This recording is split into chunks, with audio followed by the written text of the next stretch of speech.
ادا ہوتی ہے، لیکن ماہ رمضان میں اگر آپ ایک روزہ دار سو رہا ہے، اس کی جو سانسیں ہیں، اس کی سونے کا جو اوقات ہیں، وہ بھی عبادت میں شمار ہوتے ہیں۔ ہم سبھی لوگ جانتے ہیں کہ یہ قرآن جس میں 6,666 آیتیں ہیں، جب تک 6,666 آیتیں مکمل نہ کر لی جائیں تب تک آپ یہ نہیں کہہ سکتے کہ کسی نے یہ قرآن مکمل کر دیا ہے۔ یہ قرآن مکمل کرنا یعنی اس نے 6,666 آیتیں پڑھی ہیں، تب یہ قرآن مکمل ہوتا ہے۔ لیکن باہر ماہ مبارک رمضان اگر آپ ایک آیت پڑھتے ہیں تو آپ کو ایک قرآن ختم کرنے کا ثواب ملتا ہے۔ کتنی عظمتیں ہیں اس ماہ مبارک کی۔ بہرحال اللہ ہم سب کو توفیق دے کہ ہم بڑھ چڑھ کر اس میں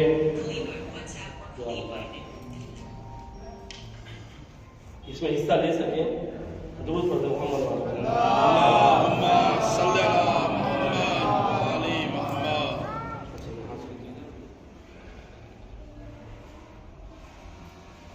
اتنی عظمتوں والے یہ ایام، اتنی مبارک راتیں، اگر ہمیں اس کا عرفان ہو جائے تو ہم مکمل طور پر ذکر الہی میں اپنے آپ کو مصروف رکھیں۔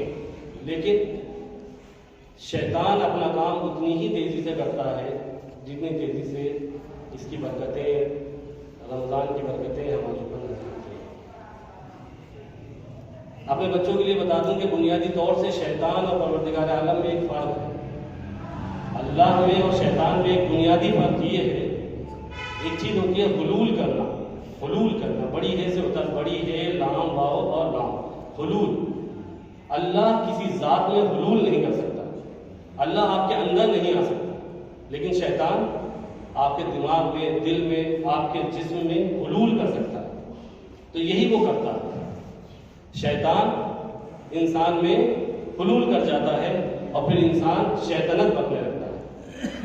تو پروردگار عالم سے دعا کریں، اور دعا ہم کرتے ہیں کہ اس شیطان مردود سے جو ہمارا کھلا ہوا دشمن ہے، اس سے ہمیں نجات دے، ہمیں دور رکھے، اور جو اس ماہ مبارک کی سعادتیں ہیں، رحمتیں ہیں، جو ان مومنین کے حصے میں آ رہی ہیں جو صادقین ہیں اور جو بخشش یافتہ ہیں، پروردگار ہمیں بھی ان میں شامل کر دے کہ ہم بھی نجات یافتہ ہو سکیں۔ درود پڑھتے محمد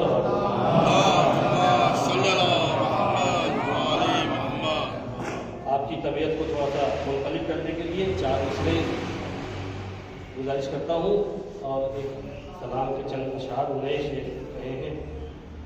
اور مجھے لگ رہا تھا کہ شعر کتابی میں جب میں داخل ہوا تو میرے سر میں بہت درد تھا، تو شاید یہی وجہ ہو کہ شعر نہیں سنا ہے تو اس لیے درد ہو رہا، تو میں سوچ رہا ہوں کہ شعر سنا دوں۔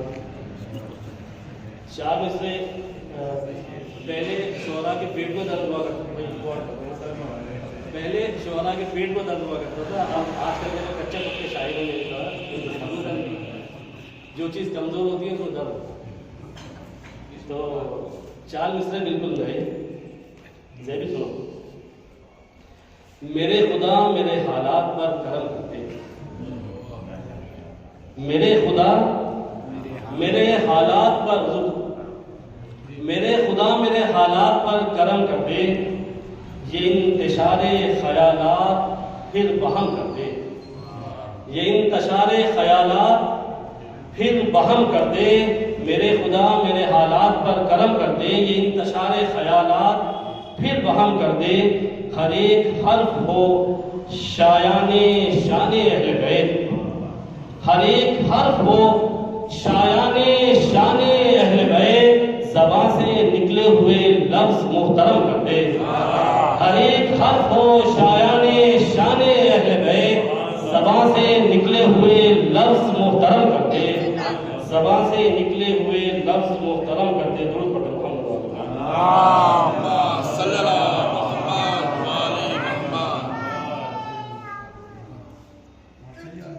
چند اشعار اور کہے تھے جو بھی آپ سننے کے، یہ بھی حسب حال ہے۔ مطلب اس طرح کہا ہے آصف بھائی، اخلاص سے عمل کریں، تصویر کے بغیر. یہ آج کل جو موبائل جب بھی ہم اگر کسی کو صدقہ دے رہے ہیں یا کوئی راشن بانٹ رہے ہیں یا کسی کو کچھ کر رہے ہیں تو ہم تصویر پہلے کھنچوا لیتے ہیں، کمبل بانٹ رہے ہیں. تو اخلاص سے عمل کریں تصویر کے بغیر، اخلاص سے عمل کریں تصویر کے بغیر، یعنی کسی تمنائے جاگیر کے بغیر. اخلاص سے عمل کریں تصویر کے بغیر، یعنی کسی تمنائے جاگیر کے بغیر. مالک مجھے بھی لہجہ داؤد ہو عطا، مالک مجھے بھی لہجہ داؤد ہو عطا، مالک مجھے بھی لہجہ داؤد ہو عطا.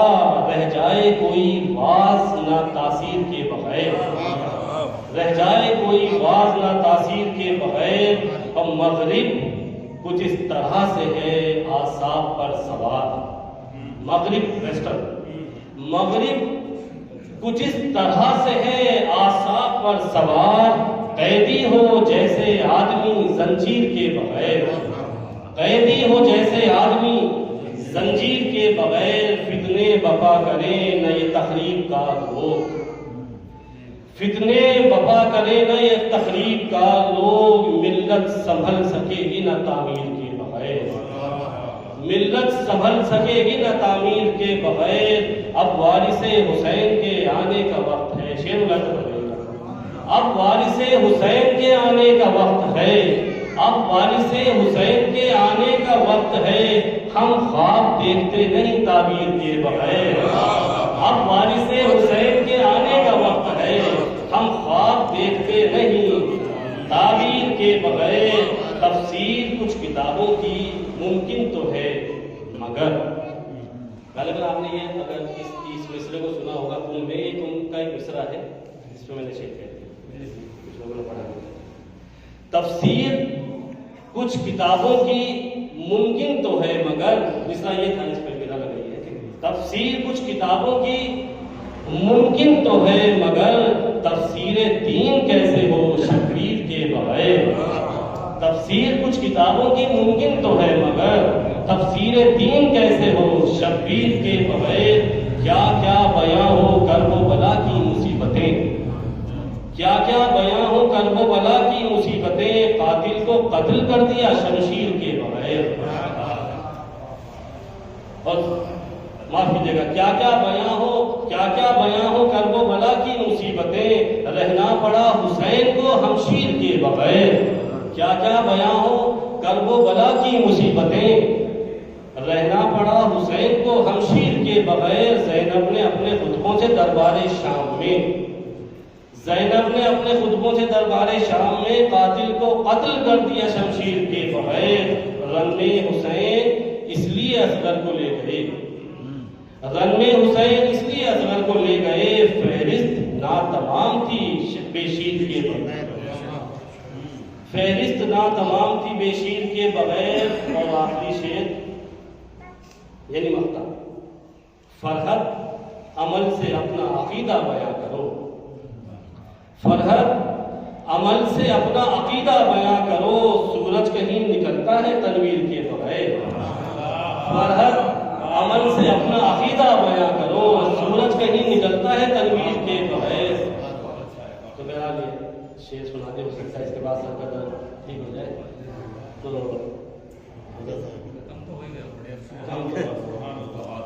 تو میرا درود پر محمد علیہ محمد.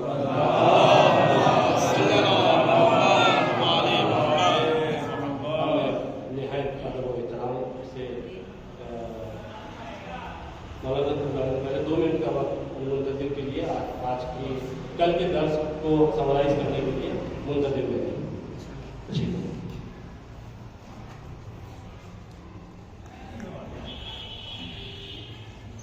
السلام علیکم.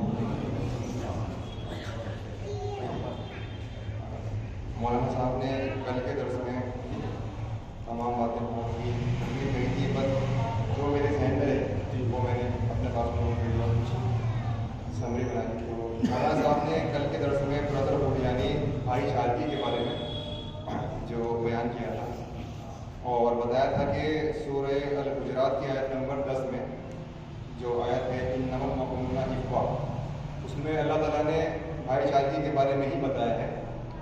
اور مولوی صاحب نے بتایا تھا کہ ایمان ہے تو بھائی چارگی ہوگی، یعنی کوئی انسان اگر اپنے آپ کو ایمان والا بتاتا ہے تو بے شک وہ بھائی چارگی پر چلتا ہوگا اور بھائی چارہ رکھتا ہوگا. اور دو مومنوں کے بیچ صلح کرانے کے لیے جھوٹ بولا جا سکتا ہے. مولوی صاحب نے کل ایک بہت اچھی بات بتائی تھی کہ اگر کسی گروہ کے بیچ کوئی صلح کرانی ہے یا دو گروہ کے بیچ یا دو لوگوں کے بیچ کوئی صلح کرانی ہے تو جھوٹ بولا جا سکتا ہے، یعنی جائز ہے جھوٹ بولنا. اور اگر اختلاف دور کرنے کے لیے کوئی وصیت یا کوئی قسم بھی توڑنی پڑے، کوئی وصیت یا کوئی قسم بھی توڑنی پڑے تو وہ صحیح ہے اور جائز ہے. اور مولوی صاحب نے کل ایک بات اور کہی تھی کہ ایمان والوں کے سوا سبھی لوگ روز قیامت ایک دوسرے کے لیے انجام ہوں گے، یعنی اننون ہوں گے.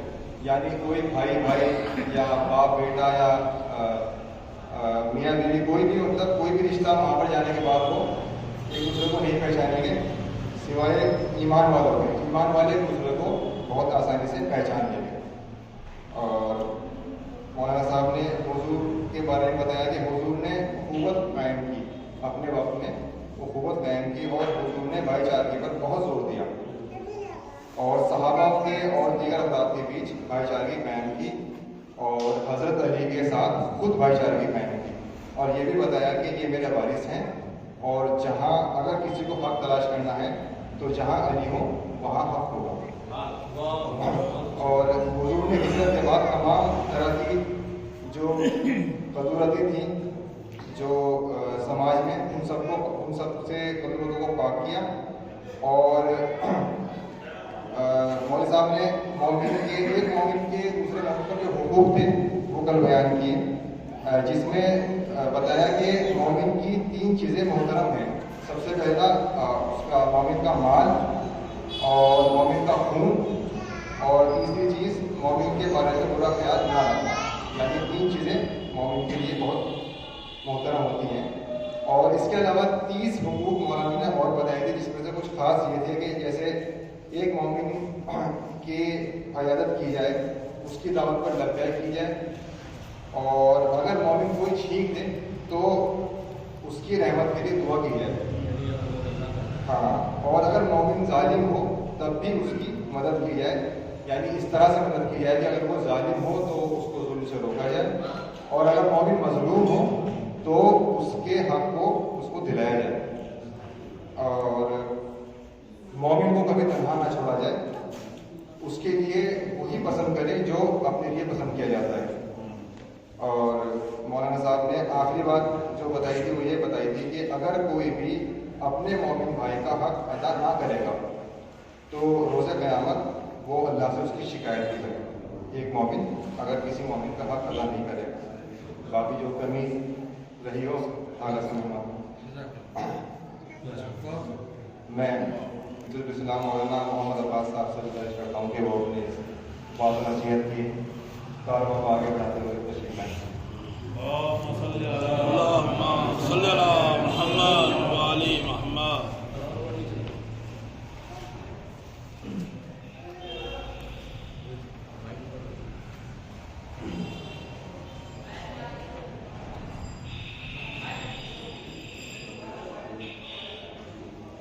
السلام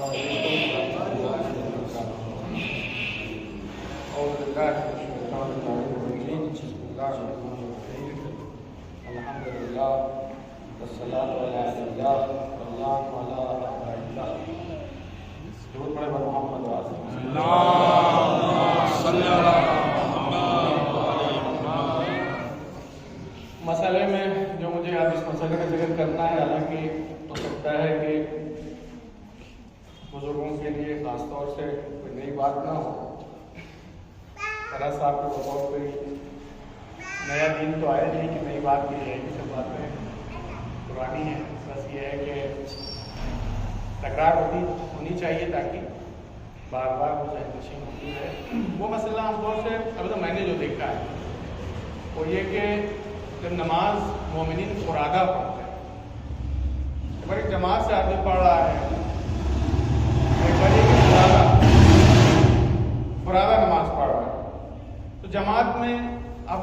کہ جو پیچھے نماز پڑھ رہے ہیں انہیں پہلی اور دوسری رکعت میں جو سورہ پڑھا جاتا ہے یعنی الحمد اور انا اعطیناک الحمد اور قل هو اللہ، اسے جو مامومین ہیں جو امام کے پیچھے نماز پڑھ رہے ہیں اسے نہیں پڑھنا ہے، سننا ہے. اور اگر آواز سنائی نہیں دے رہی ہے تو کوئی ذکر دل میں پڑھتا رہے سبحان اللہ الحمدللہ، آواز سے نہیں کہ دوسرے تک آواز پہنچے. باقی سب کچھ پڑھنا ہے، امام جماعت ہے ان کے ساتھ سب کچھ پڑھنا ہے. یہ تو جماعت کا مسئلہ ہے. فرادہ میں یہ ہوتا ہے کہ اے ٹو زیڈ سب پڑھنا ہوتا ہے، لیکن اس میں جو رعایت نہیں ہوتی ہے فرادہ نماز میں وہ یہ کہ جہری نماز کون سی ہے اور اخفاتی کون سی. عام طور سے میں نے جو دیکھا ہے مطلب باتوں پہ رعایت کرتے ہیں، ایسا نہیں کہ سب رعایت نہ کرتے ہوں، ساری نمازیں جو ہے وہ اخفاتی پڑھ جاتے ہیں. اخفاتی یعنی بغیر آواز کے نماز، جہری یعنی آواز سے نماز پڑھنا. یہ اس کے طرف اشارہ میں کرنا چاہ رہا تھا کہ کون سی نماز جہری ہے یعنی جسے آواز سے پڑھنا ہے، اور کون سی نمازیں اخفاتی ہیں جنہیں بلند آواز سے نہیں پڑھنا، آہستہ آہستہ. ابھی بتاؤں کیسے پڑھنا ہے وہ بھی بتاؤں. اب میں سوال کرتا لیکن میرا ٹائم ہوگا، پھر بھی اگر کوئی جوان اس میں سے اگر بتا سکتا ہو کہ جہری نماز کون سی اخفاتی ہے، میں شکر گزار. میں بتانا چاہے جہری نماز کون سی اخفاتی؟ فجر اور مغرب. جی فجر اور مغرب یہ کیا ہے؟ جہری ہے. اچھا اور کوئی صاحب؟ اچھا ایک بڑھ گئی، فجر مغرب اور عشاء یہ جہری ہے. ہاں بتائیں. فجر کی 2 رکعت، جی فجر کی 2 رکعت، شروع کی 2 رکعت اور عشاء کی بھی 2 رکعت. احسن. انہوں نے اس کو کمپلیٹ انہوں نے اچھا بتایا تھا، اگر وہ انہوں نے کمپلیٹ کر دیا اس مسئلے کو. صبح کی نماز آواز بلند آواز سے پڑھی ہے، البتہ اتنی بلند آواز سے نہیں کہ سامنے والا جو بغل والا ہے وہ بھول جائے میں کیا پڑھوں. بعض لوگ ہوتے ہیں وہ اتنی تیز پڑھنے لگتے ہیں کہ بغل والے جو بھول جاتے ہیں کہ کیا پڑھنا ہے. تو ڈسٹرب نہ ہو، بغل میں جو مومنین نماز پڑھ رہے ہیں ان کا ڈسٹرب نہ ہو. تو صبح کی ہو گئی 2 رکعت ہمیں آواز کے ساتھ پڑھنا، لیکن یہ واجب ہے. اگر نہیں کریں گے تو نماز صحیح نہیں ہے. مسئلہ نہیں، وہ استحباب کا مسئلہ نہیں ہے کہ جیسے بھی پڑھ لیں نماز تو ہو ہی جائے. واجب ہے. ظہر اور عصر کی ہمیں بلند آواز سے نہیں پڑھنا. مغرب کی جو پہلی 2 رکعت ہیں ان کو بلند آواز سے پڑھنا. آخر کی جو 1 رکعت ہے اسے آہستہ پڑھنا ہے. عشاء کی جو شروع کی 2 رکعت ہے اسے بلند آواز سے پڑھنا ہے. آخر کی جو 2 رکعت ہے انہیں ہمیں آہستہ پڑھنا. تو بلند آواز ہم سب جانتے ہیں کیسے پڑھنا ہے، لیکن آہستہ کیسے میں بتاتا ہوں. مثلا ضرور پڑھنا محمد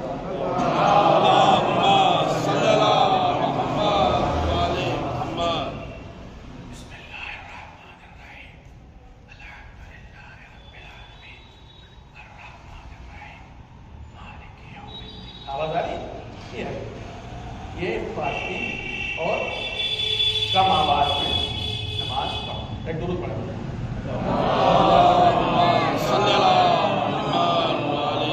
انشاءاللہ جو حضرات بیان کرتے تھے وہ کرتے ہی تھے، لیکن جو نہیں کرتے تھے اس کی طرف توجہ دیں گے کیونکہ یہ واجب. سوال ابھی کر سکتے ہیں جی، ابھی سوال کر سکتے ہیں تم کر لی کس سے جو مسئلہ ابھی آپ کو بیان کیا ابھی کر لیں. ایک مسئلہ یہ سوال ہے کہ جیسے آپ نے فرمایا کہ جو مولانا پڑھ رہے تھے اسی کو پڑھتے رہے پیچھے پیچھے. کیا اگر مولانا انا اعطیناک پڑھ رہے ہیں اور کیا پیچھے والا جو نماز پڑھ رہا ہے وہ والا سے پڑھ سکتا ہے دوسرا سورہ؟ اسے تو پڑھنا ہی نہیں ہے. نہیں اچھا ہاں اسے پڑھنا ہی نہیں. اگر قنوت جیسے ربنا کلی والے والدیہ پڑھ رہے ہیں تو کیا رب الحمدللہ پڑھ سکتے جی ہیں؟ قنوت میں اس کو اختیار ہے، کچھ بھی پڑھ سکتا ہے. اور سورہ میں نے کہا سورہ صرف سننا ہے، پہلی دوسری رکعت کے جو سورہ انہیں سننا ہے، پڑھنا نہیں ہے. ظہر عصر کی نماز ہے، آواز نہیں آ رہی ہے تو میں نے کہا کوئی بھی ذکر ہو آہستہ آہستہ پڑھ سکتا ہے. سبحان اللہ الحمدللہ وہ دل ہی دل میں پڑھ سکتا ہے. ایک اور سوال ہے، یہ جو بلند آواز سے پڑھنی ہے، جو بلند آواز کی نماز جی جی اور جو آہستہ سے پڑھنی ہے، جی جی تو مستورات کے معاملے میں کیا ہے اس جی یہ بھی ذرا سوال ہے کرتی ہیں خواتین. مستورات کے لیے یہ ہے کہ ظاہر سی بات ہے کہ وہ احکام تو سب کے ایک ہی ہیں. جی احکام سب کے ایک ہی ہیں، اس میں کوئی فرق نہیں، مگر کہ جہاں نامحرم ہو وہ الگ مسئلہ ہے، لیکن عام طور سے مردوں اور نماز میں خاص طور سے مردوں عورتوں کے احکام تقریباً نہیں، گھر میں عورتیں ہیں، جی کوئی نامحرم نہیں ہے، جی تو کیا وہ جتنا اس کا نماز کے لیے جتنا بتایا گیا ہے کہ یہ آواز سے پڑھنی ہے، جی پہلا سورت اس کا دونوں رقطوں میں، جی تو کیا وہ پڑھ سکتے ہیں اگر وہاں محرم کا کوئی سوال نہ ہو؟ نامحرم بلند آواز جی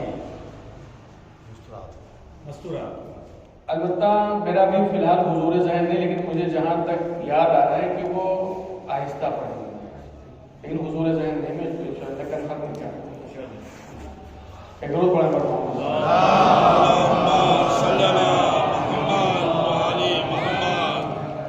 بسم اللہ الرحمن الرحیم۔ آج جو موضوع گفتگو ہے جو آپ کی خدمت میں مجھے پیش کرنا ہے،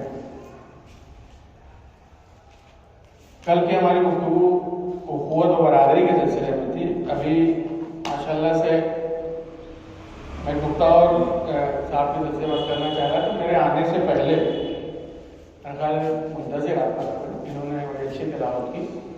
اصل میں چاہوں گا کہ خود یہ یا ان کے علاوہ اگر کوئی تیار کر لو تو بہتر ہے۔ سورہ آل عمران کی جنہوں نے تلاوت کی کچھ آیتوں کی، آیت نمبر 190 اور 191، کل اس کو ترجمے کے ساتھ اگر کوئی آپ ہی پڑھیں ترجمے کے ساتھ اس کو آگے یہاں پہ بہت اہم آیت ہے اور اس میں بہت اہم پیغام ہوتا ہے انشاءاللہ کل آپ ایک اور دور پڑے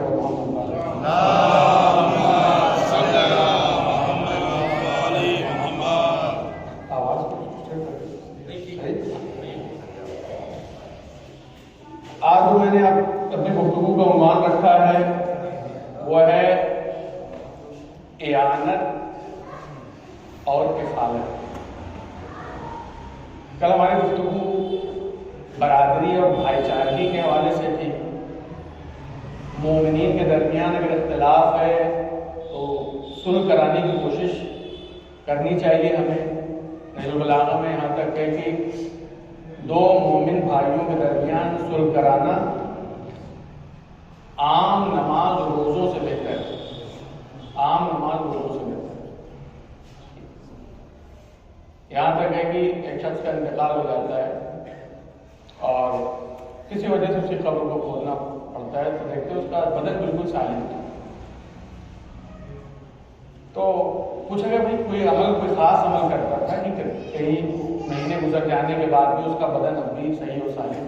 نہیں، اور تو کچھ ایسا خاص عمل نہیں تھا، لیکن ایک عمل اس کا یہ تھا کہ اس کی انتھک اور جی جان سے یہ کوشش ہوتی تھی، کہیں بھی دیکھتا تھا ذرا سا اختلاف ہے، کوئی لڑائی جھگڑا ہے تو یہ صلح کرانے کی کوشش کرتا،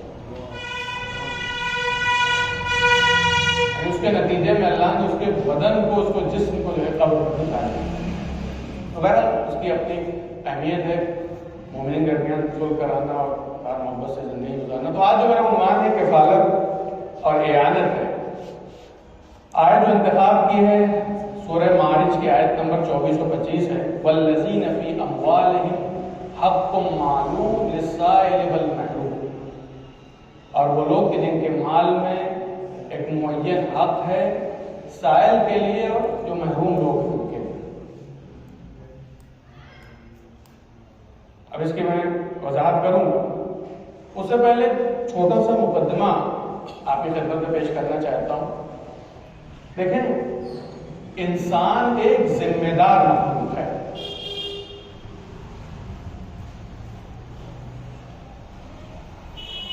اب یہ ذمہ داری جو ہے اس کی مختلف اعتبار سے آپ اس کو دیکھ سکتے ہیں۔ اللہ کے سلسلے میں اس کی ذمہ داری، اللہ کے علاوہ کے سلسلے میں اس کی ذمہ داری، میں ساتھ رہیے گا اور ایک خاکہ آپ کو ذہن میں دینا چاہتا ہوں۔ اللہ کے سلسلے میں اس کی ذمہ داری، اللہ کے علاوہ کے سلسلے میں اس کی ذمہ داری۔ اگر اس کی وضاحت کروں گا تو اسی وقت نکل جائے گا، آپ خود ہی اپنے ذہن میں لاتے ہیں اللہ کے متعلق میری کیا ذمہ داری ہے۔ اللہ کے علاوہ جو مخلوقات ہیں، انسان ہیں اور غیر انسان، توجہ کیجیے، اب انسان کی انسان کے سلسلے میں ذمہ داری، انسان کی غیر انسان کے سلسلے میں ذمہ داری۔ ابھی جو غیر انسان ہے اس میں بھی دو طرح کے مخلوق آئے ہیں، حیوان ہے اور غیر حیوان۔ حیوان کے سلسلے میں انسان کی ذمہ داری اور غیر حیوان کے سلسلے میں انسان کی ذمہ داری۔ اگر ساتھ رہیں گے تبھی طاقت ذہن میں آئے گا۔ حیوان کے سلسلے میں ذمہ داری انسان کی اور غیر حیوان کے سلسلے میں انسان کی ذمہ داری۔ اب غیر حیوان جو ہے جمادات کے سلسلے میں انسان کی ذمہ داری، نباتات کے سلسلے میں انسان کی ذمہ داری، اشجار ہیں، نباتات ہیں، پودے ہیں۔ خلاصہ یہ کہ دنیا کی جتنی بھی مخلوق آپ تصور کر سکتے ہیں ان سب کے سلسلے میں انسان ایک ذمہ داری رکھتا ہے۔ اور ایک کی اپنی استعداد ہے، اپنی توانائی ہے، اپنی ایبلٹی ہے، اپنے اس کا پوٹینشیل ہے، اس کی کیپیسٹی ہے کہ وہ کتنی ذمہ داری کو ادا کرتا ہے۔ تو یہ جو میں نے جو گفتگو عنوان بنایا کہ اس میں انسان کے سلسلے میں کیا ذمہ داری ہو سکتی ہے۔ اب انسان کو بھی آپ تقسیم کرنا چاہیں تو مسلمان ہے، غیر مسلمان، مسلمان میں بھی مومن ہے، غیر مومن ہے، غیر مسلم ہے اس میں بھی یہودی ہیں، عیسائی ہیں، ہندو حضرات ہیں۔ یہ تمام ہے کہ جن کے بارے میں ہمیں یہ طے کرنا ہے کہ ان کے سلسلے میں ہماری ذمہ داریاں کیا ہیں۔ لیکن آج جو میرا موضوع ہے کہ ایک مسلمان کی، ایک مومن کی، مومن کے سلسلے میں کیا ذمہ داری بنتی ہے۔ وہ ذمہ داری ہے اس کی اعانت اور اس کی کفالت۔ اعانت یعنی کوآپریٹ کرنا، اس کی ہیلپ کرنا ہر طرح سے۔ کفالت کا مطلب ہے کہ اس کے امور کی ذمہ داری لینا، اپنے کندھوں پہ ذمہ داری لینا، اس کی سرپرستی کرنا۔ اس لیے اب ظاہر سی بات ہے کہ بات سے بات نکلتی ہے، اگر انسان خود مسلمان کی ذمہ داری کو آپ تقسیم کریں تو اس کی پرسنل ذمہ داری ہے، سوشل ذمہ داری ہے، ہم نے سوشل موضوع بنایا ہے۔ سورہ توبہ کی آیت نمبر 112 مطالعہ کیجیے گا، اس میں اللہ نے ان دونوں ذمہ داریوں کو ذکر کیا ہے، التائبون العابدون الحامدون السائحون الراکعون الساجدون الامرون بالمعروف والناہون عن المنکر الحافظون لحدود اللہ وبشر المؤمنین۔ جو توبہ کرنے والے ہیں، اللہ کی حمد کرنے والے ہیں، روزہ رکھنے والے ہیں، سیاحت کرنے والے ہیں، جو امر بالمعروف نہی عن المنکر کرنے والے ہیں، جو اللہ کی حدود کی حفاظت کرنے والے ہیں، ریڈ لائن کراس نہیں کرتے ہیں۔ اس بار کیا ہے وبشر المؤمنین، یعنی جو اپنی انفرادی پرسنل جو رسپانسبلٹیز ہیں ان کو انجام دینے کے ساتھ ساتھ معاشرتی جو ذمہ داری ہے اس کو بھی ادا کرتے ہیں۔ اللہ پیغمبر سے کہتا ہے ایسے جو مومن ہیں انہیں جنت کی بشارت دی، یعنی پیغام ہے۔ آپ دیکھیں معاشرے میں بعض لوگ بس خالی اپنی نماز سے مطلب ہے، اپنے روزے سے مطلب ہے، ہم نے حج کر لیا، ہم نماز پڑھ لیتے ہیں، ہم روزہ رکھ لیتے ہیں، پر اپنے میں مست رہتے ہیں۔ یہ واقعی اسلام نہیں ہے۔ واقعی اسلام وہ ہے کہ جہاں انسان اپنی جو پرسنل ڈیوٹی ہے اس کے ساتھ ساتھ وہ سوشل جو ڈیوٹی ہے اس کو بھی انجام دے۔ لہذا ارشاد ہوا المومنون والمومنات بعضهم اولیاء بعض، یہ مومنین، یہ صاحبان ایمان آپس میں ایک دوسرے کے ولی ہیں، ایک دوسرے کے سرپرست ہیں۔ مومنین کو آپس میں ایک دوسرے کا سرپرست کہا گیا، المومنون والمومنات بعضهم اولیاء بعض، یہ سرپرست ہے، یعنی ایک دوسرے کے کاموں کی ذمہ داری لیتے۔ کہیں دیکھتے ہیں مومن پہ کوئی وقت پڑا ہے، کوئی ضرورت ہے، فوراً آگے بڑھ کے سرپرستی کرتے ہیں اس کی۔ آپ جانتے ہیں سرپرستی کا مطلب کیا ہوتا ہے؟ سرپرستی مطلب فارمیلٹی نہیں ہوتی ہے جو آج کے سماج میں رائج ہو گئی ہے کہ کسی کے یہاں پہنچے بس فارمیلٹی کے لیے، جنازے میں جانا ہے نہیں جائیں گے تو کیا کچھ کہا جائے گا، فارمیلٹی کے لیے، شادی میں جائیں گے تو فارمیلٹی کے لیے، کوئی مسلم عیادت کے لیے جائیں گے تو فارمیلٹی نہیں ہے اسلام میں۔ اسلام میں ذمہ دار کفالت ہے، سرپرستی ہے، اس کے امور کی ذمہ داری لینا ہے۔ آپ کو پتا ہے جب انسان کسی کام کی ذمہ داری لیتا ہے تو ذمہ دار بن کے اس کو انجام دیتا ہے۔ اب تب جا کے ایمانی معاشرہ وجود میں آتا ہے، تب جا کے اسلامی معاشرہ وجود میں آتا ہے جب یہ سرپرستی اور کفالت کا تصور جب معاشرے میں عملی ہوتا ہے، تب صحیح جا کے جو ہے وہ اسلامی اور ایمانی معاشرے کی جلوہ نمائی ہوتی ہے۔